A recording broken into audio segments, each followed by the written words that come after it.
നമസ്കാരം, Aroor vision news ചാനലിലേക്ക് സ്വാഗതം. വൈദ്യുതി ചാർജ് വർധനവിനെതിരെ Indian National Congress Aroor north മണ്ഡലം കമ്മിറ്റിയുടെ പ്രതിഷേധം. അമിതമായി വൈദ്യുതി ചാർജ് വർദ്ധിപ്പിച്ച് കേരളത്തിലെ സാധാരണക്കാരായ ജനങ്ങളെ കൊള്ളയടിക്കുന്ന സംസ്ഥാന സർക്കാരിനെതിരെ അരൂർ നോർത്ത് മണ്ഡലം കോൺഗ്രസ് കമ്മിറ്റിയുടെ നേതൃത്വത്തിൽ പന്തംകൊളുത്തി പ്രതിഷേധ പ്രകടനം നടത്തി.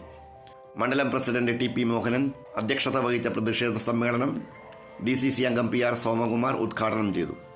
ബ്ലോക്ക് സെക്രട്ടറി അജയൻ ജാനിയിൽ, മറ്റു പ്രവർത്തകരായ Ibrahim Kutty, Mini Babu, Meridasan, TPS Das, Thilakan, KS Dineshan, PV Sabu, Sudheer, Joby Thathankeri, KJ Joby, AP Velappan, NA Antony, Minimol, Mercy, Susan Vincent, Sarasamma Balan, CD Premkumar, Ratheesh Daivathara, Chandrasekharan, KA Jolly തുടങ്ങിയവർ പ്രസംഗിച്ചു.